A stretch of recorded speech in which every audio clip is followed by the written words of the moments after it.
Hola, ¿cómo están? Que tengan ustedes muy buenas tardes, tarde noche ya, pero bien. Bueno, acá feliz una vez más de poder tener la posibilidad de compartir los pensamientos de Dios en este tiempo y bueno, muy agradecidos porque están del otro lado, amigos y amigas. Este, nada, simplemente, como decía Flavia, poder estar pensando y actuando con respecto a las necesidades de aquellas personas en Beirut, eh, acompañar a ellos y bueno, a ver si no solamente oramos, sino podemos accionar y hacer algo por ellos. También agradecido a Dios porque podemos también recordar este día como el día de las dos maravillosas vidas que tanto defendemos porque Dios es bueno y es grande. Bien, y vamos a tratar bueno, de mirar un poco la palabra de Dios. Y en este caso, bien, como siempre solemos decir, nosotros nos vamos a ocupar de vivir conforme a la manera ordenada por Dios. Así que bienvenido a todos ustedes, amigos y amigas, que quieren vivir una vida ordenada como la que Dios nos da, que es maravillosa, es una vida maravillosa. Bien, bienvenidos a todos. Así que vamos a ir de a poco mirando, lo vamos a desarrollar. En este día habríamos hecho alguna pregunta que tiene que ver con lo insensato y lo prudente. Yo creo que en este tiempo de si Dios tuviera que mirar, es como los tiempos del comienzo de la humanidad, ¿no? Cuando dice que estaba todo desordenado y vacío. Hoy también creo que Dios, si mirara hacia la humanidad, vería el vacío que hay y el desorden, ¿no? Que no está de acuerdo al orden como Dios lo había imaginado. Este gran arquitecto, este gran ingeniero, ¿cómo lo imaginó? ¿Y para qué lo imaginó? Bueno, está todo tergiversado y cada vez está más tergiversado.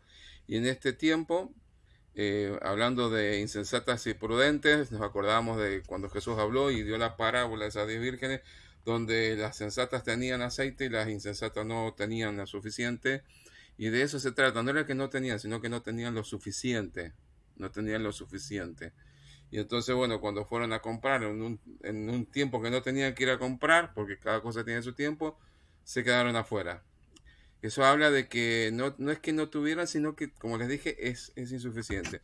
Y queremos analizar un poco lo que es imprudente. Imprudente, yo puse ahí una filmina que tiene un par de láminas o figuras o gráficas donde vemos la imprudencia de la gente, ¿no? Pero dice que imprudente, los sinónimos son irresponsable, anótelo si quiere, tiene papel, anótelo, inconsciente, desatinado, disparatado, descabezado, descabellado, absurdo, temerario, descuidado. Bueno, esa es la cantidad de sinónimos que hay, lo que es alguien que es insensato, ¿no? ¿Cuántas veces no nos ha pasado, o uno mismo también a veces es imprudente en muchas ocasiones, ¿no? Siempre miramos la imprudencia del otro, pero no la nuestra, entonces tenemos que hacer un análisis en nosotros mismos. Pero ¿cuántas veces no le habrá pasado a aquel que maneja y tiene que ir en su movilidad y ver que alguien se atraviesa, o una bicicleta, las motos que por ahí son muy temerarias para andar, sobre todo en este tiempo donde tienen que entregar los pedidos muy rápido y los chicos se desviven por eso? Cantidad de accidentes, ¿no? Cantidad de accidentes por la imprudencia. De eso se trata alguien que es imprudente, que es alguien que no tiene conciencia. Es alguien que está descabezado, que quiere decir que no está pensando bien. Es temerario, se descuida. Eso habla de la imprudencia. Prudente en el diccionario dice que es la persona que piensa acerca de los riesgos posibles que conllevan, ese es el prudente, ¿no? Piensa acerca de los riesgos posibles que conllevan ciertos acontecimientos o actividades y adecúa o modifica la conducta para no recibir o producir perjuicios innecesarios. Es decir, que el prudente modifica, la adecua a la conducta, lo que va a hacer después, ¿no? Para que no pase nada, ¿no? Sé prudente y muy práctico en cuanto hagas y sobre todo reconsidera tus errores con humildad. Traje dentro de la filmina un par de dichos. La prudencia es la huella de la sabiduría, ¿no? Es decir, usted sigue a una persona, así metafóricamente hablando, usted sigue la prudencia de esa persona y va a encontrar un hombre sabio o una mujer sabia. Y las personas podrían aprender de sus errores si no estuvieran tan ocupados en negarlos, ¿no? En poner excusas y excusas, y bueno, yo por esto y por esto, excusas y excusas, ¿no? Nosotros otro día estábamos conversando acá en casa, bueno, con este tema de la cuarentena, y cuando estuvo tan rígido todo, y la gente venía y decía, ¿para dónde va? ¿Qué está haciendo? Y todos iban a la farmacia. O sea, era una locura. Entonces la policía le decía, bueno, o sea, los agentes le decían, bueno, tráigame el ticket, pase por acá y me lo deja. Ah, no, disculpe, no voy a la farmacia. Bueno, vaya a su casa tranquilamente. La imprudencia, el descabezado, ¿no? Es impresionante. Pero quiero también hablar, encontré esto acerca de la prudencia, ¿no? Que es como un semáforo. Parar en rojo, pensar en amarillo y hablar, ¿no? Y en cuanto a eso, alguna psicóloga escribió algunas cosas que son interesantes, ¿no? Una persona prudente dice no participa de las críticas, o sea, lo que yo le llamo acá en Argentina el mate con cuero. No participa de las críticas, no participa. Y observa antes de hablar. Una persona prudente es quien observa antes de hablar, ¿no? ¿Cuántas veces nos ha pasado de ser imprudente por eso? No habla de forma dicotómica, o sea, no habla dos cosas dispares, blanco o negro, blanco y negro, ¿no? Es blanco o negro. No cuenta secretos, no da voces, no habla con el cerebro vacío, dice, sino que piensa lo que va a hablar. Pide permiso antes de dar un consejo, ¿no? El peor de los consejos que no se pide. No dice groserías. Bueno, y muchas otras cosas más que podemos leer acá. Y esto simplemente lo traigo de un psicólogo, una psicóloga que trajo esto, ¿no? De la prudencia. Estos son rasgos de la prudencia. Rasgos de la prudencia. Es interesante ser muy prudente. Había una cierta cantidad de vírgenes en la parábola de Jesús que eran prudentes y las otras eran insensatas o imprudentes. Y ya hablando desde el punto de vista bíblico o de un hombre, una mujer de Dios, un joven, una joven de Dios, un anciano, una anciana, una mujer madura, un hombre maduro de Dios, el principio de la sabiduría es el temor de Jehová. Los insensatos, dice, desprecian la sabiduría y la enseñanza. Eso es Proverbio 1:7. ¿Sí? El principio es el temor de Dios, pero si sos prudente vas a tener temor de Dios, siendo miedo, sino temor, y entender en qué posición estamos. Pero claro, el necio no hace caso de esas cosas, ¿no? Para el necio no hay Dios, dice la Biblia. Volviendo al tema de Mateo 24, cuando Jesús está hablando, esa es la columna vertebral que hemos tomado, cuando Jesús está hablando de esta época, ¿no? De este siglo XXI, o ya terminadas las profecías que antes eran a futuro y ahora ya están cumplidas, y la última que queda es que el Señor venga a buscar la iglesia. Dice Mateo 24:11, esto es lo que va a pasar, y muchos falsos profetas, puede llamarse profetas el que explica la palabra de Dios, o sea, podemos hablar de pastores, hoy apostolitis, profetas que se dicen ahora, etcétera, etcétera, y muchos falsos profetas se levantarán y engañarán a muchos, ¿sí? Y por haberse multiplicado la maldad, el amor de muchos se enfriará. Se va a enfriar el amor de muchos, ese amor fraternal, es el dolor por el otro, ¿sí? Porque ya se multiplica, la maldad se ha multiplicado. No lo tengo que explicar acá para pensar en eso, ¿no? Más el que persevera hasta el fin de este será salvo. Yo me quedé con la palabra esa, engañar, que quiere decir mentir, liar, confundir. Engañar significa confundir. Confundir, te confunde, ¿sí? estafar, timar, embaucar, despistar. Entretener es engañar. Entretener es engañar. Entonces, cuando hablamos de muchos van a salir a engañar y nos van a salir a entretener, nos van a salir a confundir, pero no nos van a hablar la verdadera palabra de Dios, ¿sí? Y de eso se trata. De que hoy hay muchísimos que han salido por el mundo, ¿sí? Y hoy con la virtualidad, esto es como que se ha hecho una pandemia aquí, una pandemia de falsos profetas, y han salido por todos lados. Y esos se engañan, te confunden, te sacan del foco, te desenfocan, te sacan del centro donde tienes que dar en el blanco, ¿sí? Y es interesante volver, y eso es lo que intentamos nosotros, volver al orden de Dios, ¿sí? Como individuos, como matrimonio, como familia, volver otra vez a eso, salir de ese engaño y no hacer caso a esos falsos profetas que Jesús ya había predicho de antemano, ¿no? Y iban a salir, y claro, con la virtualidad salieron muchísimos. Pero esto no tiene que ver solamente con este presente, sino que ya antes de Jesús ya había este espíritu de engaño. Jeremías escribe algo de eso en 29, en verso 8, dice, porque así ha dicho Jehová de los ejércitos, Dios de Israel. No os engañen vuestros profetas. No, yo voy a tratar de parafrasear.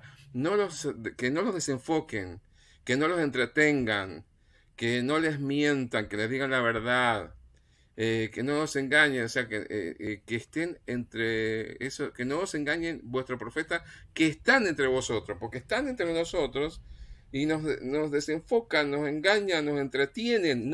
Hoy se entretiene desde los púlpitos y no se habla la verdad. Que están entre vosotros ni vuestros adivinos, dice, ¿no?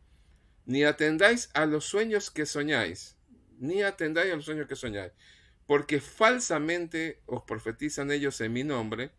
No los envié, ha dicho Jehová. No los envié. A ellos, no. ¿Cómo sabemos cuando viene de parte de Dios? Cuando la palabra se abre, y se dice tal cual es, no se le quita ni se le agrega nada, nada. Bueno, cuando nos están entreteniendo, cuando se le da más lugar a, entre comillas, cantamos mucho y poco a la palabra de Dios, o cantamos cosas que no tienen nada que ver con la palabra de Dios. Cuando nos entretenemos, yo he escuchado gente que dice, vamos a hacer una cancha en este lugar para que todos los chicos vienen, y nadie les habla de que hay un Dios que perdona pecados, y si tus pecados no son perdonados te vas al infierno. O sea, no, es así de clarito. Y en esa época, cuando Jeremías está hablando de la época donde el rey de Nabucodonosor se llevó a todos, o a la gran mayoría, ¿sí? Y fueron cautivos. Está hablando de gente que está en la cautividad. Y entonces allá aparecieron algunos y dicen, no, pero ya Dios nos va a liberar, nos va a sacar, y todo, y salían estos falsos profetas, y Dios ya había dado un orden. Y el orden de Dios lo tenemos en el verso 4, anteriormente, 29:4, dice, así ha dicho Jehová de los ejércitos, Dios de Israel. Dios le está hablando a un pueblo que fue llevado cautivo a otro lugar. Los desarraigaron, los llevan, ¿sí? Porque ellos habían incurrido en pecados detrás de idolatría, y bueno, este era el premio que se ganaron, lo sacaron de allí.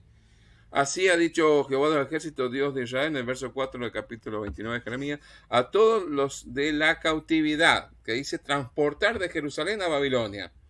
Edificad casas, dice, y habitadlas, y plantad huertos, y comed del fruto de ellos. Todos son verbos en orden imperativo. Casaos y engendrad hijos e hijas.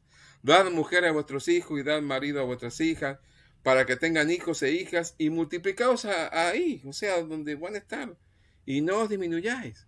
O sea, no estén pensando tanto en volver y le den oído a esos falsos profetas, sino que yo digo, bueno, esto es nuevo, los estoy desarraigando, pero quiero que hagan esto en este lugar, que edifiquen, que trabajen, que planten, que puedan comer de los frutos del lugar, que aprendan a gozarse donde Dios los ha puesto en este nuevo lugar, que es simplemente por un orden de disciplina.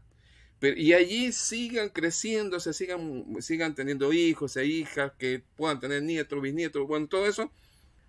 Y dice en el verso 7, y procurad la paz de la ciudad a la cual os hice transportar.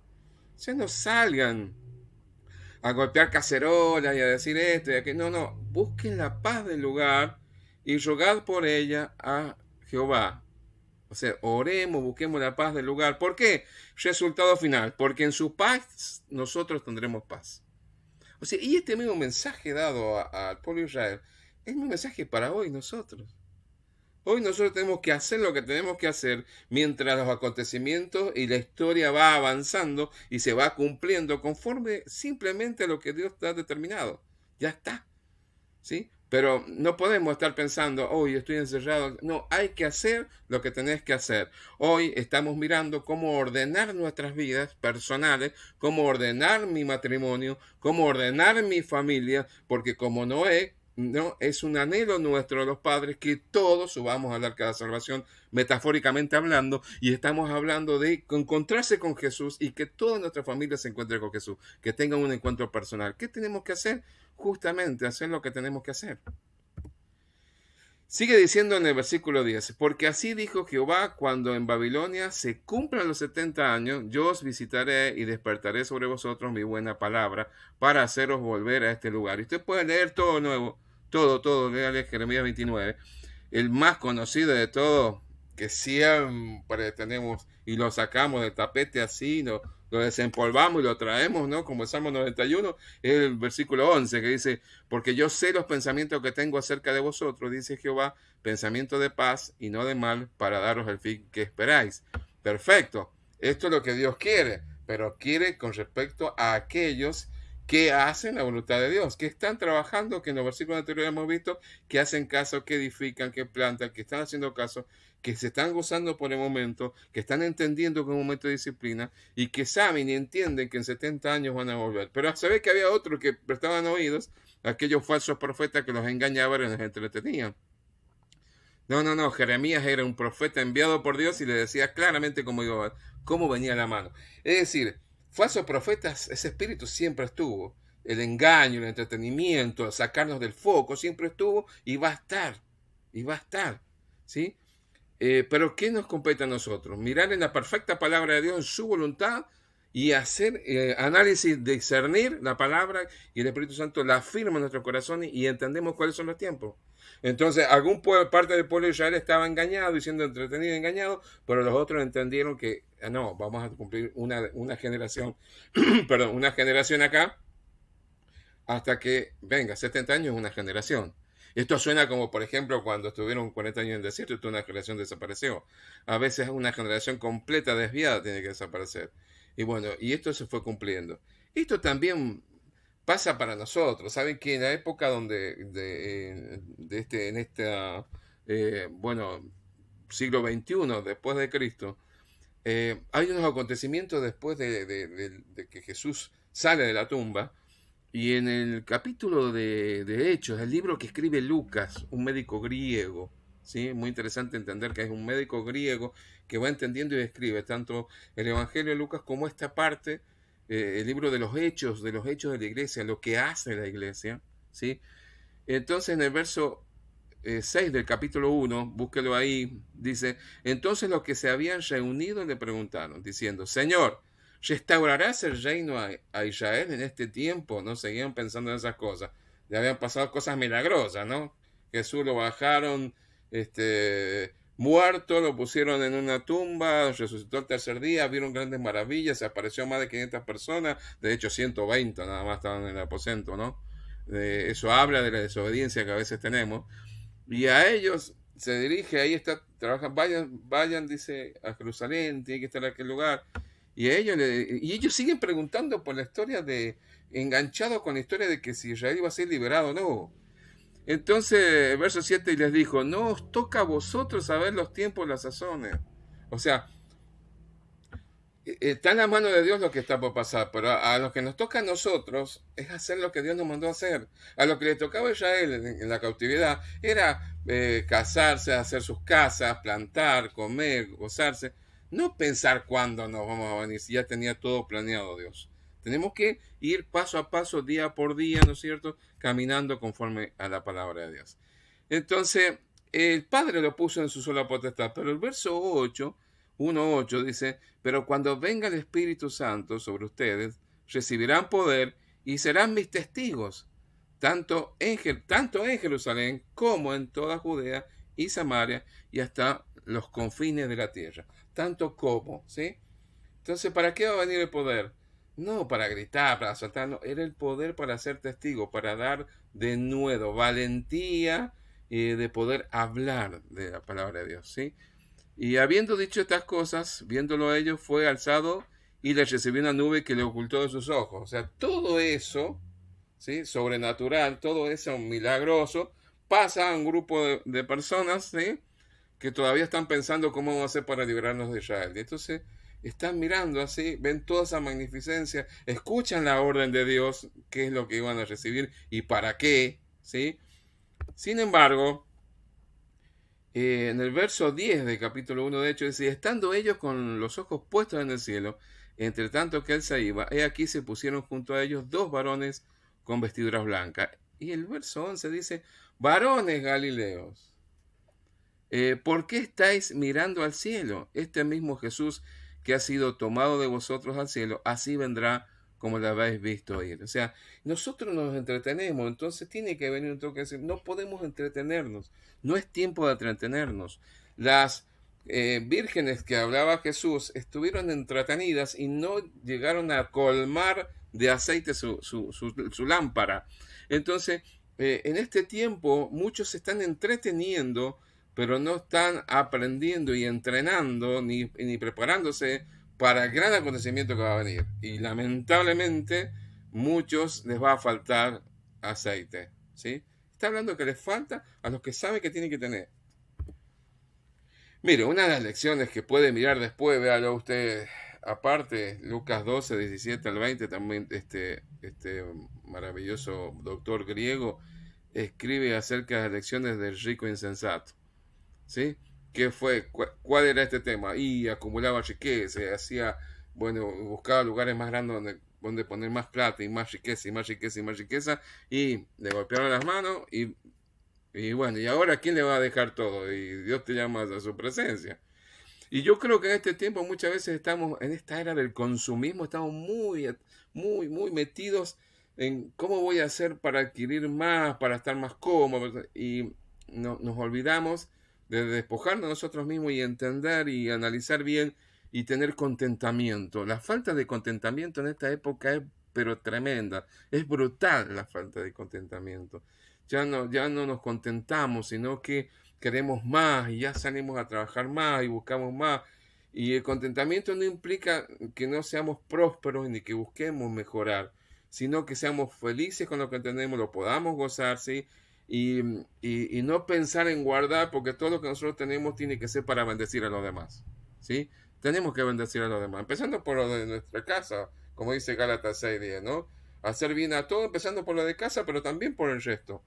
En este caso, por ejemplo, la necesidad que hay en Beirut. Podemos orar y todo, pero yo escuché a alguien que dijo oración. ¿Qué podemos hacer para mejorar su calidad de vida a esta gente que quedó hasta con los servicios básicos destruidos? Es tremendo. Bueno, léalo después, porque es muy interesante cómo llega al final de todo, ¿no? Tanto trabajo arduo y cuando dice Dios dice en Proverbios que Él da paz y descanso a los suyos. ¿Sabes? Esto de tratar de entender y no ser entretenidos por otros es que tenemos que afirmar nuestros pensamientos en los pensamientos de Dios. El Salmo 27 tiene un título tremendo y lo venimos resaltando porque es un salmo, dice así en la Reina Valera, que la mayoría tiene y si no tiene que tener una, donde dice, la prosperidad viene de Jehová, que es un cántico gradual. ¿Para quién lo escribió David? Para Salomón, para su hijo. Le está enseñando. Entonces, a ver, aprendamos todos juntos. ¿Qué dice el cántico gradual? ¿Por qué gradual? Un cántico gradual. ¿Por qué este lo tenían que cantar cuando iban a adorar? Hasta el día de hoy se canta cuando van a adorar o a una fiesta a Jerusalén. ¿Sí? Entonces, ¿para quién era? Para Salomón. Si Jehová, le dice, si Jehová, si Dios, si Jesús no edificare la casa, en vano trabajan los que la edifican. Si Jehová no guardare la ciudad, en vano vela la guardia. O sea, tenemos que tener toda nuestra confianza en Dios, no en nuestro pensamiento, en lo que nosotros sabemos, en nuestra intuición, no, en Dios. Tengo que confiar en Dios, que Él edifique mi casa, mi hogar, mi vida, que Él lo aguarde. Por demás es que y vayáis tarde a reposar, que trabajéis todo el día para ganar plata, y que comáis pan de dolores. Pan de dolores. ¿Cuántas herencias son panes de dolores? ¿Cuántos trabajos son panes de dolores? Eso no quiere Dios. Pues que a su amado dará Dios el sueño, ¿sí? El descanso reparador, ¿sí? Por eso es por demás hacer todo eso si Dios no está ahí, si Dios no está edificando. He aquí, herencia de Jehová son los hijos, cosa de estima el fruto del vientre. Como saetas en mano del valiente, así son los hijos habidos en la juventud. Bienaventurado el hombre que llenó su aljaba de ellos, no será avergonzado cuando hablare con los enemigos en la puerta. Esto es un salmo, digamos, básico para la vida personal, la vida familiar, y esto nunca más vigente hoy. Hoy la prosperidad la vemos por otros medios, y hay quienes hablan de la prosperidad, trae plata, trae 1.000, Dios te va a dar 10.000. Es decir, buscan, nos están entreteniendo con cosas materiales cuando dice que tenemos que tener puesta nuestra mirada en las cosas eternas, porque como aquel necio que buscó juntar plata y hacer granero más grande, si te golpean la mano y vienen a buscarte, ¿para quién va a quedar? ¿Sí? Y este es un salmo que permanentemente es cantado y habla de la sabiduría, de la inteligencia, de cómo manejarnos. Más adelante Jesús lo dice así: yo soy la vid y ustedes son las ramas. El que permanece en mí, como yo en él, dará mucho fruto. Y separados de mí, no pueden ustedes hacer nada. Juan 15:5. Hermoso, maravilloso ese capítulo de Juan. El 14 y el 15 son maravillosos. Habla de su amistad, la amistad con Jesús. Pero los que conocemos algo de la viña sabemos, ¿no? Estamos llegando en esta época, se están podando las viñas. Se empieza a sacar todos los sarmientos, se poda de acuerdo a la bueno, hay una calidad de poda que es, si usted a la yema, si usted poda esa yema puede tener más fruto, si no puede tener más sombra. Es un arte podar, no es cualquier cosa. Pero aquí está hablando de que ese sarmiento, esa llama que quedó fuera de la cepa, ¿no? De la vid, de la cepa. Entonces esa llama después, ¿sabe para qué se usa? Y para hacer fuego.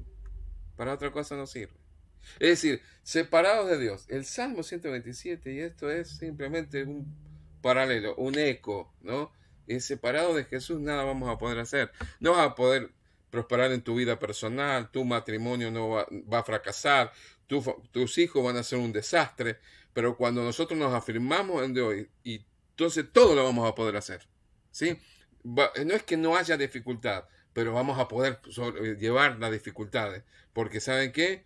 Él venció al mundo, ¿sí? Él venció al mundo, ¿sí? Y a pesar de todas las cosas, estando con Jesús, todo lo podemos, ¿sí?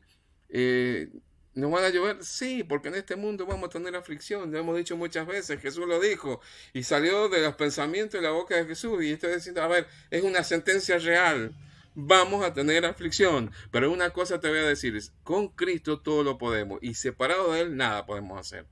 Así que ahí como estás, amigo, amiga o persona que por primera, segunda, tercera vez nos ve, no sé cuánto, necesitas a Jesús en tu vida, necesitas estar en la vida allí, tu llama tiene que estar prendida a la vida para que puedas tener vida. La llama por sí mismo no tiene vida, necesita a Jesús que es la vida.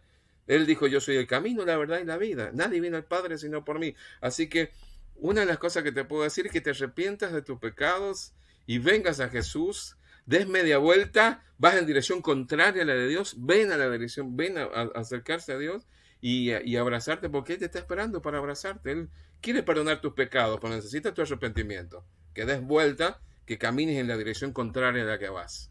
Así que, si estás de aquel lado, bueno, ahora yo quiero orar contigo, ¿sí? Permíteme que lo haga.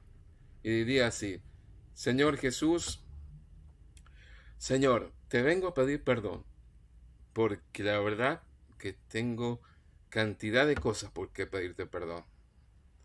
Perdona mi vida, perdona mis pecados, mis errores, mis faltas. Necesito tu perdón. Quiero cambiar. Quiero ir en otra dirección. Quiero ir y estar más cerca tuyo. Lávame con tu sangre preciosa de toda maldad. Esa sangre que sigue vigente hoy para perdonar pecados. Gracias por la paz del perdón de pecados. Y ahora sé que eres Dios y Señor y Salvador. En el nombre de Jesús. Amén. ¿Sabe? Si usted ha orado conmigo, pero su vida no piensa dejar su vida de pecado, perdiste el tiempo. Aquí es cuestión de volver a Dios y ordenar nuestras vidas conforme a la voluntad de Dios. ¿Sí? Entonces, bueno, ya Flavia ha orado por las necesidades en Beirut, también agradecidos por las vidas, porque hoy es Día de las Dos Vidas, y yo quiero ahora, sí, que me permitas orar por tu ansiedad, por tu problema, por tu dificultad, eh, y acepta a Jesús y vive con Jesús una comunión fluida, creciente, llena, porque Jesús es el que colma todas nuestras necesidades, el que está allí para abrazarnos en los momentos más difíciles. Él pone paz donde el enemigo trajo el disturbio y estorbó, ahí colocar la paz, ¿sí? Así que quiero pedirle a Dios por tu vida. Vamos a pedirle a Dios por tu vida. Me pasaron el nombre de Luana, que es una bebé de 2 años y moneda que le dio diabetes, así que, pero gracias a Dios, contacto con sus abuelos está muy bien. Ella tiene que ahora ponerle insulina, es insulino dependiente. Bueno, todo lo que conlleva la alimentación y todo, y es apenas una bebé de 2 años y medio, pero bueno, están sobrellevándola, así que queremos pedir más por toda su familia para que puedan entender esto. También pedirle por la cantidad de personas que están hoy luchando, enfermeros, médicos y todo, que están luchando, o las personas que están trabajando de distintas formas en los hospitales, sanatorios, paz para ellos. Que Dios les traiga paz y que se sientan protegidos. Padre, en el nombre de Jesús, venimos a este Dios tan grande del Salmo 127, este Dios tan grande de la vid verdadera, no queremos separarnos, sino queremos estar afirmados en la vid. Señor, venimos ante ti porque sabemos que tiene control de todo, sabemos que tú tienes el control de todo y pedimos que traiga paz en esta hora, en las vidas y en las ansiedades, en los momentos donde no podemos descansar, conciliar el sueño. Trae paz en el nombre de Jesús sobre esas familias, las que están mirando, las que van a ver este video. En el nombre de Jesús, trae paz, porque la paz que tú das no es como la que el mundo da. Tu paz es sobrenatural. Y eso no implica que estemos libres de problemas, sino que vengan los problemas, pero Cristo está con nosotros, porque tú eres quien venciste los problemas. Gracias, Señor, porque el mayor problema que teníamos era de nuestra salvación. Estábamos perdidos en pecado y ahora nuestros pecados han sido limpiados. Así que si hay enfermos, sánalos. Si hay personas con ansiedad, sánalos. Con insomnio, sánalos. Tráele paz a sus vidas. Que puedan mirar este capítulo 15 de Juan